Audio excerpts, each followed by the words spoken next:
Great. So thank you for those of you who are able to join and for joining us here. This is the Sales Enablement training for Thursday, August 16th.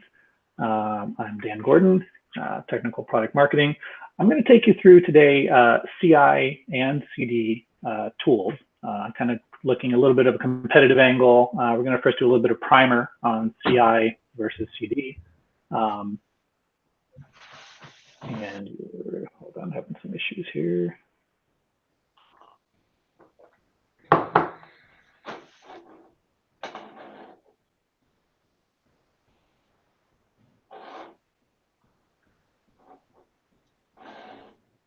Okay. Can you? I assume you guys can hear me. Okay. Can you guys hear me all right on the feeds? Yes, we can. The chat. Great. Thank you.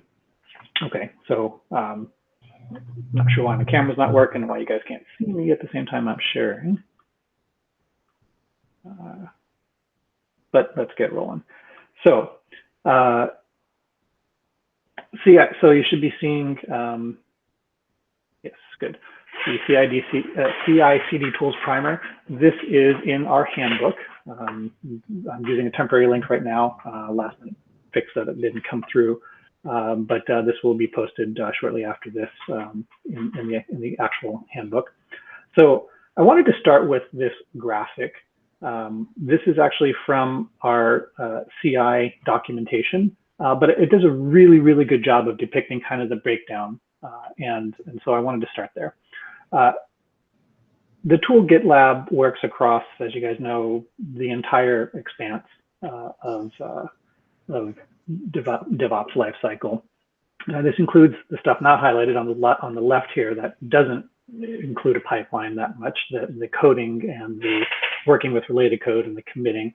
But after that point, when the commit happens, then as you guys are aware, build picks up, unit tests happen, integration tests, and these are the things that are the CI pipeline. Now, we oftentimes kind of just put those all together and we say there's one big pipeline and it can take our commit all the way, and this is actually what we do, right? It takes the commit all the way into production or the staging, and then we kick it over to production. And that really can be and often is two pipelines as opposed to one. Or if you logically break it down, there's the CI pipeline, which is involved in focusing on getting quick feedback to the developers, doing the integration testing, doing that on the shared repository to make sure that what's being put into master is eventually solid. This involves automatically building and testing all the changes that are committed. The intent is that this happens at a higher frequency because that means that when we find issues, the problems are smaller. They haven't grown out of proportion with more time and more commits or check-ins. This is important because smaller problems are easier to fix. The idea that Jeff Hummel coined when he wrote the CD book, or put all the knowledge into the CD book, and talked about for a while, is really, and actually Martin Feller before him, was really the notion that in continuous integration, the idea from a time perspective is that a developer should be able to write their code, check it in, go get a coffee, take a break, chat a little bit to a buddy, and then come back and see his results or her results, so that they can be still in context of the change they made and then move forward from there. Now, of course, as we move more and more testing left, there's always a balance that has to be struck and figured out about how much testing and how much time we wait between getting feedback or getting a developer feedback. But this is still generally the continuous integration pipeline. And the notion there is that when they get back and they see a problem, if they see a problem, then they're still in context of what changes they just made. And what this does is this enables the developers to have more confidence in the code once they put it back, which means they have more confidence in writing the code and knowing that they can move forward. And overall, this results, it's proven that this results in faster development. So that's continuous integration. Now, there's an extension of that a natural extension, which is continuous delivery. CD, actually continuous delivery and or continuous deployment. So what are the difference between those? First of all, either way, CD is really about the release management practice. Now, CI, I forgot to mention, was really about the development practice. Right? We talked about the developer and the changes they're making and the tests that they're doing to their code before they move forward. The continuous delivery or deployment is really about how that software gets out into the world or out onto servers to serve its purpose. We bring the value that it was written to bring.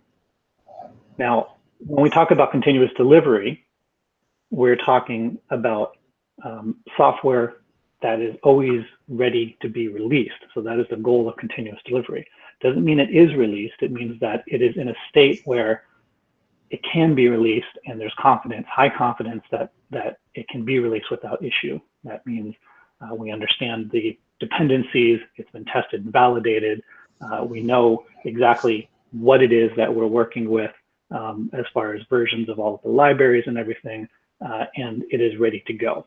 Now, this can mean ready to be pushed to a staging or a production system, or in the case of folks that are not doing web apps, this can also mean ready to be shipped or distributed. So for example, Gary Groover, when he did continuous delivery at HP printer division, it was that they had firmware ready on the server for the HP printer hardware folks to pick up and write down to their firmware, to their hardware at any given time. So there was always something that was ready to go, that was working and shippable. And that's continuous delivery. Now, continuous deployment takes that one step further, and it takes the change. It means that the changes are actually released to production automatically when a pipeline succeeds. So we go right past ready to ship and we actually ship it. And that then kicks in the ability to provision and configure servers and track all of where things end up and make sure that you have a solid set of automated tests so that we're confident once the changes pass our tests that we have not regressed and that we have not caused problems or security vulnerabilities. So this continual testing for releasability is a good thing, because what it does is it lowers the risk of each release. The goal is, of course, to have boring releases that do not amount to any excitement, that we can do at any time without worrying. When the release risk is low, whether you're in a small organization or a large enterprise organization, when the release risk is low, then releases happen more often. And when releases happen more often, the value that our development team and that our product team is putting together gets delivered to customers more frequently. That's good for the company, that's good for the customers, and that's great overall for getting rapid feedback and being able to do the kind of development that is the market's basically demanding, which is rapid, quick turnaround on changes and improvements. And so this has all become a necessity in order for a organization that is software based to survive in the coming world.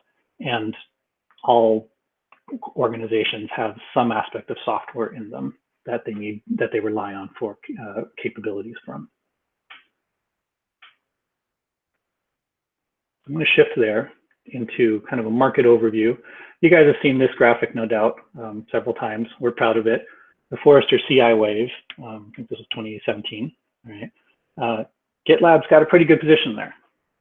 In the leader, in the top of the leader, you can see who's with us: Circle CI, Microsoft, CloudBees, etc.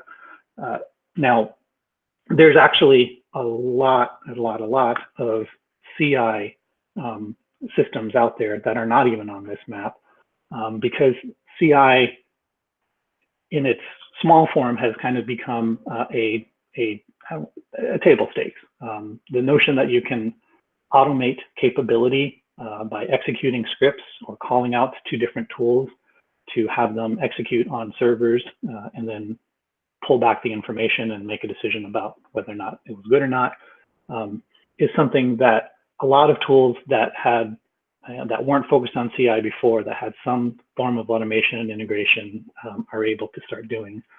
And so the key here is, I think, is that I want to impress upon you is no vendor today is really going to survive by only doing CI.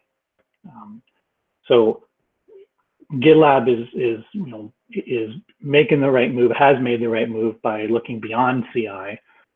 Vendors in the space, all of them really are evolving to CD, continuous delivery, continuous deployment.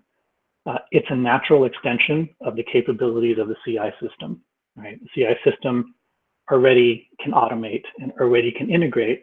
So the next step says, okay, well, great. If I need to actually put the results of my build out onto servers, I need to automate and integrate with the tools that can configure those environments, right? The automation capability is already there. So it's a natural progression. Now, that's all good and fine. And what that means is starting to integrate with AWS or back in the day, VMware, still some of that. And then containers, microservices, and Kubernetes kind of came, and it wasn't just another infrastructure that you had to just have a plug into that you could yell some commands at and then do some configuration and put some files out on. It actually changed the flow. So once containers, microservices, and Kubernetes has caught on, that really the notion of how CI/CD works is starting to evolve. Build artifacts are through the pipeline, but they now come wrapped in their application environments as opposed to just the artifacts themselves with definitions of the environments elsewhere that then need to be merged and tested together after the fact. Storing container images is happening now instead of build artifacts, because now the container images themselves are the artifact that we're coming out of the build with. When we do Docker build and we build that image, right? What we're doing is we're capturing the application environment with the application changes and moving those through the pipeline together. Full integration testing, because of this, becomes easier and can be done in earlier stages. Like we're able to do more thorough security testing earlier on because we now can actually have running containers with their application environments and test the environments that we'll eventually deploy with. And because of this, and this is what we're seeing, CI/CD tools have now can now more easily automate everything about the application deployment with minimal integration work, because now instead of having to integrate to VMware to spin up a server and then to the network control system to create the networks and then to the chef server or the puppet server to then actually lay out the environment and make sure that it's compliant and then put the software on there and then do the testing. Now it's one tool, it's Kubernetes that can really kind of do it all for you. So the integration point is a lot tighter, and the capabilities of more advanced deployment are coming from those systems, the Kubernetes. So now, as we see, CI and CD vendors have moved past CI to CD, and now they're moving into racing to all adopt Docker and Kubernetes support. And so that's something that you'll notice if you look at the CI. Here's an example here. If we look at the competitor scope, and this is not all the competitors by any means, but some of the top ones that show up and that were on that graph, the Forrester graph. For continuous integration, if we look at some kind of telltale things like auto scaling, pipeline graphs, being able to visualize the pipeline, parallel jobs, being able to run multiple things in parallel, multiple tests, for example, configuration as code, which is pretty common nowadays, so that you can keep your configuration in next to your source code, and container type of their container support. being able to work with Docker containers and call out and say, hey, build one and store it in a registry somewhere and pull it back out. So this is all kind of become, everyone's kind of starting to get those, right? And some of them, like Jenkins, through integration, because Jenkins is all about integrations everywhere. So they have a little bit of a challenge there, in that they have to fight that story about what it takes to integrate, to make, to bring these capabilities. The auto scaling is an area where surprisingly not everybody has that capability. But for the most part, if we look across the CI span, so there's pretty good, in at least a few, these few categories, there's pretty good coverage. Everyone's maturing in that area. Now, if we move on to continuous delivery and deployment, it's a little bit of a different story. So if we look at, for example, the notion of having environments, why would you want environments? You want environments so that you can keep track of where things are deployed to and what's been deployed to them and what the history of those deployments are. Not everybody has that. Circle CI is pretty true to its name. It is about CI. It does have some capabilities inching towards CD, and they do talk about continuous deployment, but they don't have the notion of environments, and because of that, environment history. Same with Jenkins, nothing native. And even environment history for TFS, BSTS from Microsoft is not there by default. And so if you look across kind of the types of things that lend themselves to continuous delivery and deployment, no configuration staging apps. This is our review apps. Deploy boards, being able to see kind of an overall view of your environment and what's been deployed to where of your deployments. Native deployment,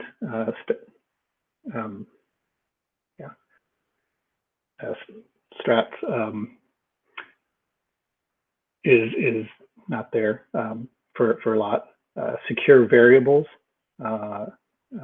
surprisingly, not everybody has directly out of the box. And deployment traceability and protected environments. Now, protected environments is one that really lends itself to those deployments into production, and we don't have that directly either.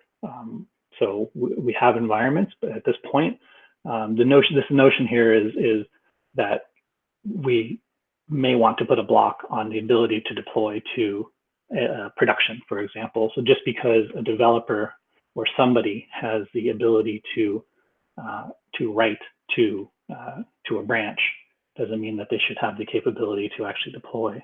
And yes, thank you, David. That is something that we are working on and is supposed to be here soon. So overall, if you look at it, this is kind of the playing field now, and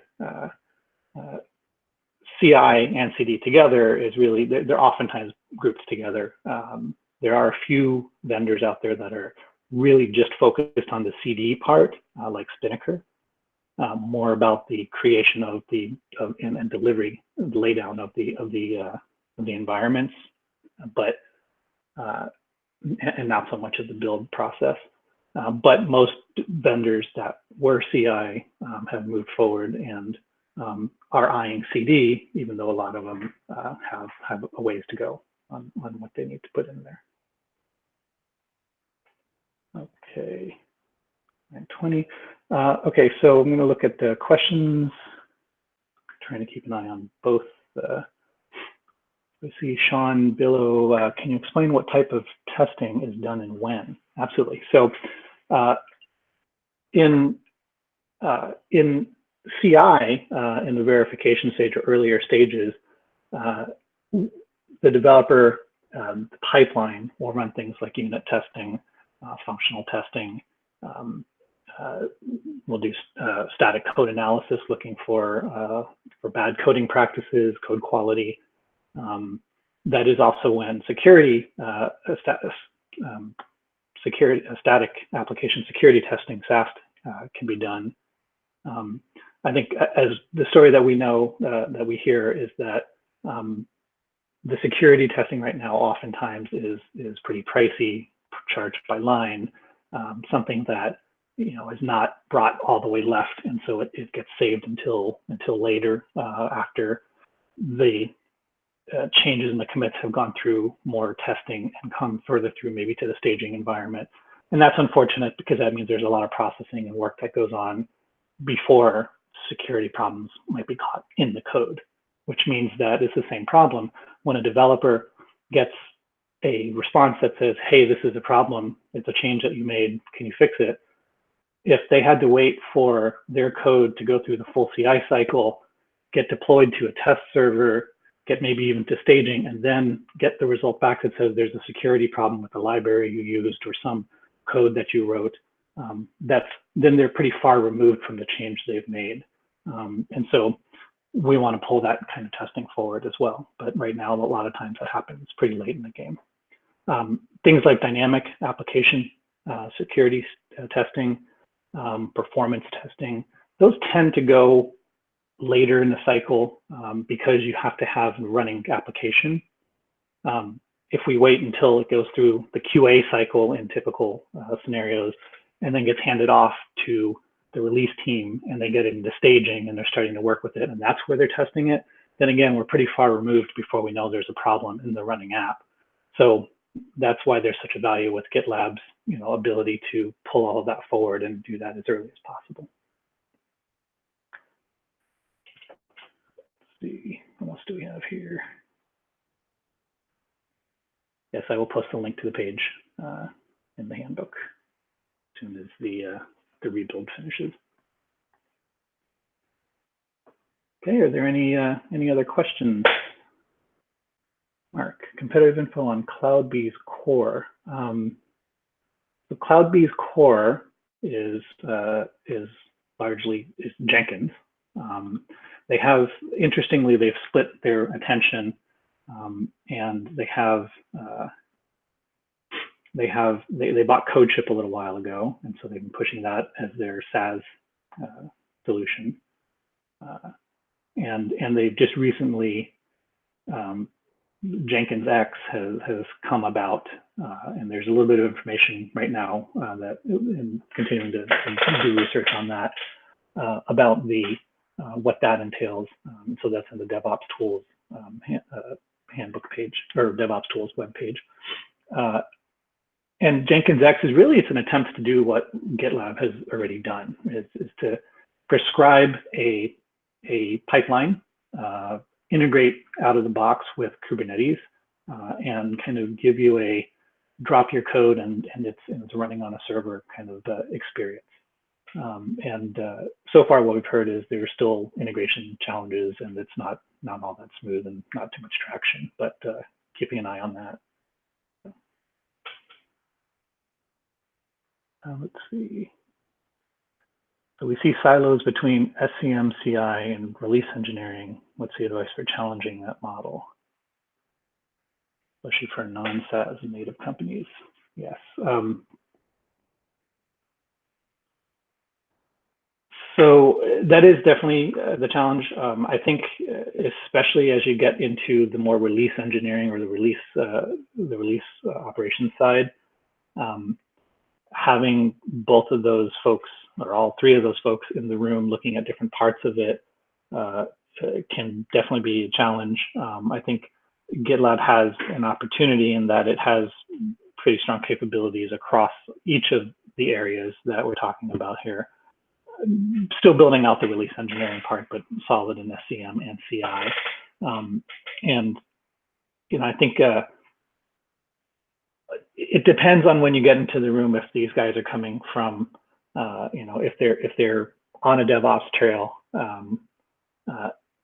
Oftentimes, I think even when they are and they say, hey, this is a DevOps initiative and we want to work together, everyone still kind of has their area of expertise and where they're comfortable and whatnot. And I think, the transparency of the app, it being all together so that they can all see all the parts that everyone else is working with, lends itself to helping teams to collaborate and to come together to really kind of embrace that culture that DevOps is trying to achieve. That's hard when everyone has their own tool, absolutely. So I would almost say that those silos kind of sometimes come about naturally because of the separation of tools.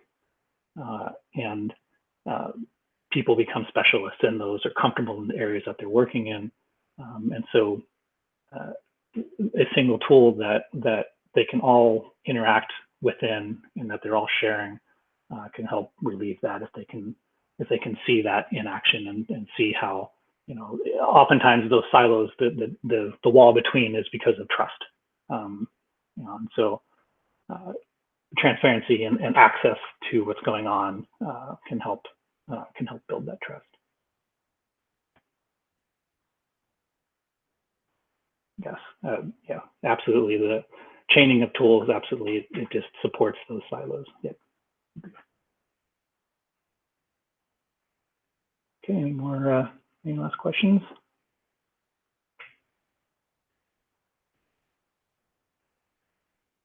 Okay, guys, thank you very much for joining. Appreciate your time, and we'll see you next Thursday for the. Oh, actually, we won't. We'll be traveling, but we will do this again. And we'll see you then. Thank you.